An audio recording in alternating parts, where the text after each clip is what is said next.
अच्छा, गुरुत्वाकर्षण, ग्रेविटी, असल में है क्या ये? हम सब जानते हैं कि ये हमें जमीन से जोड़े रखती है ना? पर क्या हो अगर ये कोई फोर्स, कोई बल हो ही नहीं? सोचिए, क्या हो अगर ये हमारे यूनिवर्स के ताने-बाने में ही एक तरह का मोड़ हो? आज हम इसी आइडिया की तह तक जाएंगे और ग्रेविटी को स्पेस टाइम की ज्योमेट्री की नज़र से देखेंगे। देखिए, सदियों से तो हम न्यूटन की कहानी ही सुनते आए हैं कि ग्रेविटी एक अदृश्य रहस्यमयी शक्ति है जो चीजों को एक दूसरे की तरफ खींचती है। पर क्या हो अगर ये पूरी की पूरी तस्वीर ही गलत हो? चलिए, इस सोच में थोड़ा और गहरे उतरते हैं और देखते हैं कि क्या कोई नई सच्चाई सामने आ सकती है। तो इस पूरी पहेली को सुलझाने की शुरुआत होती है फिजिक्स के एक बड़े अजीब से संयोग से। एक ऐसा संयोग जिसने वैज्ञानिकों को सदियों तक उलझाए रखा। और ये हैरत अंगेज बराबरी है गुरुत्वाकर्षण द्रव्यमान और जड़त्वीय द्रव्यमान के बीच। आपने ये एक्सपेरिमेंट शायद देखा या सुना भी होगा। एक वैक्यूम चेंबर में, मतलब जहां हवा बिल्कुल ना हो, वहां एक भारी तोप का गोला और एक हल्का सा पंख, दोनों को एक साथ छोड़ें तो वो बिल्कुल एक ही रफ्तार से नीचे गिरते हैं। अब न्यूटन के नियमों के हिसाब से सोचें तो ये बहुत अजीब लगता है। ऐसा कैसे हो सकता है कि ग्रेविटी हर चीज पर एक ही तरह से काम करे, चाहे उसका वजन कुछ भी हो? इसका जवाब छिपा है दो अलग अलग तरह के मास में। पहला है गुरुत्वाकर्षण द्रव्यमान। ये बताता है कि ग्रेविटी किसी चीज को कितनी जोर से खींचती है, जैसे पृथ्वी हम सबको नीचे की तरफ खींच रही है। और दूसरा है जड़त्वीय द्रव्यमान। ये बताता है कि किसी चीज को उसकी जगह से हिलाना कितना मुश्किल है। मतलब एक भारी बक्से को धक्का देने में जो जोर लगता है वो। न्यूटन के लिए ये एक पहेली थी कि ये दोनों मास हमेशा हमेशा बराबर क्यों होते हैं। उन्हें लगा कि ये बस एक अजीब इत्तेफाक है। और सुनिए, ये कोई छोटा मोटा इत्तेफाक नहीं है। एक्सपेरिमेंट से ये साबित हुआ है कि ये दोनों मास 10 खरब में से एक हिस्से तक बराबर हैं। आप सोच सकते हैं ये कितनी ज्यादा प्रिसिशन है। इतनी अविश्वसनीय सटीकता को सिर्फ इत्तेफाक कहकर नजरअंदाज नहीं किया जा सकता। मतलब साफ था यहाँ कुछ बहुत गहरा चल रहा है। और बस इसी पहेली ने एल्बर्ट आइंस्टाइन को उनके सबसे सुखद विचार तक पहुंचाया। ये वो एक लम्हा था, वो एक ख्याल था जिसने ग्रेविटी के बारे में हमारी पूरी की पूरी समझ को हमेशा के लिए बदल दिया। आइंस्टीन ने एक बहुत ही सरल लेकिन जबरदस्त थॉट एक्सपेरिमेंट किया। उन्होंने सोचा कि अगर कोई इंसान किसी इमारत की छत से गिर रहा हो तो उस गिरते हुए इंसान को अपना वजन महसूस ही नहीं होगा, है ना? उस एक पल के लिए उसके आसपास ग्रेविटी जैसे गायब ही हो जाएगी। ये एक क्रांतिकारी सोच थी जिसने सब कुछ बदल दिया। और ये सिर्फ एक दिमागी कसरत नहीं है। जब हम एस्ट्रोनॉट्स को स्पेस स्टेशन में तैरते हुए देखते हैं तो वो भारहीनता क्यों महसूस करते हैं? क्योंकि वो लगातार पृथ्वी की तरफ गिर रहे हैं। असल में वो एक परमानेंट फ्री फॉल की हालत में है जहां ग्रेविटी का असर महसूस ही नहीं होता। अब जरा इस स्लाइड को देखिए। बाईं तरफ धरती पर एक लैब है जहां चीजें नीचे गिरती हैं। दाईं तरफ स्पेस में एक रॉकेट है जो तेजी से ऊपर की तरफ जा रहा है। अब सोचिए, अगर रॉकेट के अंदर कोई एक गेंद छोड़े तो वो भी तो फर्श पर नीचे ही गिरेगी, है ना?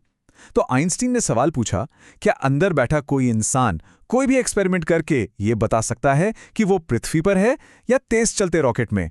और जवाब था नहीं, बिल्कुल नहीं। और यहीं से निकला तुल्यता का सिद्धांत या द इक्विवेलेंस प्रिंसिपल। मतलब गुरुत्वाकर्षण और त्वरण असल में एक ही सिक्के के दो पहलू हैं। आप इनमें फर्क नहीं कर सकते। और बस यही वो मास्टर चाबी थी जिसने गुरुत्वाकर्षण के सारे रहस्यों का दरवाजा खोल दिया। अच्छा, अगर ये सिद्धांत सही है तो इसके जो नतीजे हैं वो सच में दिमाग घुमा देने वाले हैं। इसका मतलब क्या होगा? अगर गुरुत्वाकर्षण सिर्फ चीजों को ही नहीं बल्कि रोशनी को और खुद समय को भी मोड़ सकता है। चलिए एक और थॉट एक्सपेरिमेंट देखते हैं। कल्पना कीजिए कि एक रॉकेट तेजी से ऊपर की ओर जा रहा है। एक लेजर की किरण एक तरफ से अंदर आती है। अब जब तक वो किरण रॉकेट को पार करके दूसरी दीवार तक पहुंचेगी, रॉकेट थोड़ा और ऊपर जा चुका होगा। तो रॉकेट के अंदर जो इंसान है उसे क्या दिखेगा? उसे ऐसा लगेगा कि लेजर की किरण सीधी जाने के बजाय नीचे की तरफ मुड़ गई है। और यहीं पर तुल्यता का सिद्धांत फिर से सामने आता है। अगर त्वरण रोशनी को मोड़ सकता है तो इसका मतलब है कि गुरुत्वाकर्षण को भी रोशनी को मोड़ना ही होगा।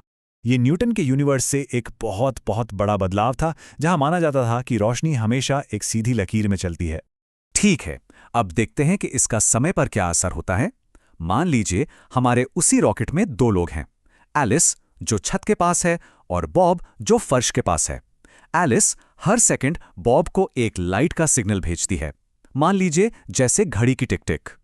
अब क्योंकि रॉकेट लगातार ऊपर जा रहा है तो बॉब हर सिग्नल की तरफ थोड़ा सा बढ़ जाता है। इसका मतलब है कि सिग्नल उस तक पहुंचने में 1 सेकंड से थोड़ा कम वक्त लेंगे। तो बॉब के नजरिए से एलिस की घड़ी तेज चल रही है, और अगर एलिस की घड़ी तेज है तो इसका मतलब है कि बॉब की अपनी घड़ी धीमी चल रही है।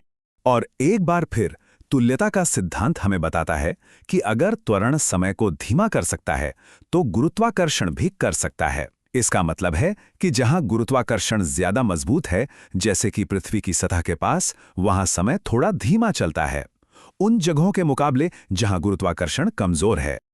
अब ये सब सुनने में बहुत अजीब लग सकता है ना, लेकिन क्या आप जानते हैं कि ये कोई थ्योरी नहीं है, ये हमारी रोज की जिंदगी पर असर डालता है। सच तो ये है कि इसके बिना हमारे फोन का जीपीएस काम ही नहीं करेगा। जो जीपीएस सिस्टम हम इस्तेमाल करते हैं वो असल में पृथ्वी का चक्कर लगा रहे 24 सैटेलाइट्स का एक नेटवर्क है, और हर एक सैटेलाइट में एक बहुत ही ज्यादा सटीक एटॉमिक घड़ी लगी होती है। अब आइंस्टीन की स्पेशल रिलेटिविटी थ्योरी के हिसाब से तेज चलने वाली घड़ियां धीमी हो जाती हैं। तो क्योंकि जीपीएस सैटेलाइट्स बहुत तेज रफ्तार से घूम रहे हैं, उनकी घड़ियां धरती की घड़ियों के मुकाबले हर रोज लगभग 7 माइक्रोसेकंड धीमी हो जाती हैं। लेकिन जैसा कि हमने अभी सीखा, आइंस्टाइन की जनरल रिलेटिविटी हमें बताती है कि जहां ग्रेविटी कमजोर हो वहां घड़ियां तेज चलती हैं, और जीपीएस सैटेलाइट्स के लिए इसका मतलब है कि उनकी घड़ियां धरती के मुकाबले हर रोज लगभग 45 माइक्रोसेकंड्स तेज हो जाती हैं। तो सोचिए, अगर जीपीएस के इंजीनियर्स इन दोनों असर को हिसाब में ना रखें तो क्या होगा?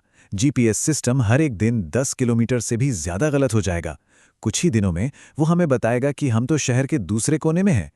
ये इस बात का सबसे बड़ा सबूत है कि आइंस्टाइन के सिद्धांत सिर्फ कागज पर नहीं हैं, बल्कि हमारी असल दुनिया में काम करते हैं। तो ये सब हमें कहाँ लेकर आता है? अगर गुरुत्वाकर्षण रोशनी को मोड़ सकता है और समय को धीमा कर सकता है, तो ये कोई मामूली फोर्स तो नहीं हो सकती। ये कुछ और ज्यादा गहरा, ज्यादा बुनियादी होना चाहिए, और वो है हमारे ब्रह्मांड के ताने बाने की खुद की ज्यामिति। इसे ऐसे समझिए, एक सपाट नक्शे पर न्यूयॉर्क से टोक्यो तक का सबसे छोटा रास्ता एक सीधी लाइन जैसा लगता है, लेकिन हम सब जानते हैं कि धरती गोल है। तो असल में एक हवाई जहाज एक घुमावदार रास्ते पर उड़ता है, लेकिन उस जहाज के लिए वो अपनी घुमावदार दुनिया में सबसे सीधा रास्ता ही ले रहा है। और बस यही न्यूटन और आइंस्टाइन के बीच का सबसे बड़ा फर्क है। न्यूटन के लिए धरती एक अदृश्य रस्सी से चांद को खींच रही है, लेकिन आइंस्टाइन के लिए धरती स्पेस टाइम के ताने बाने में एक गड्ढा बना रही है, और चांद बस उस गड्ढे के चारों तरफ सबसे सीधे रास्ते पर चल रहा है। जिसे हम गुरुत्वाकर्षण का खिंचाव समझते हैं, वो असल में स्पेस टाइम का घुमाव है। तो ये है जनरल रिलेटिविटी का खूबसूरत नृत्य। मास स्पेस टाइम को बताता है कि कैसे मुड़ना है, और मुड़ा हुआ स्पेस टाइम मास को बताता है कि कैसे चलना है। और ये हमें एक आखिरी बड़े सवाल पर छोड़ जाता है। अगर हमारा ब्रह्मांड बस एक विशाल बदलती हुई ज्योमेट्री है, तो इस शानदार डिजाइन में हमारी जगह क्या है?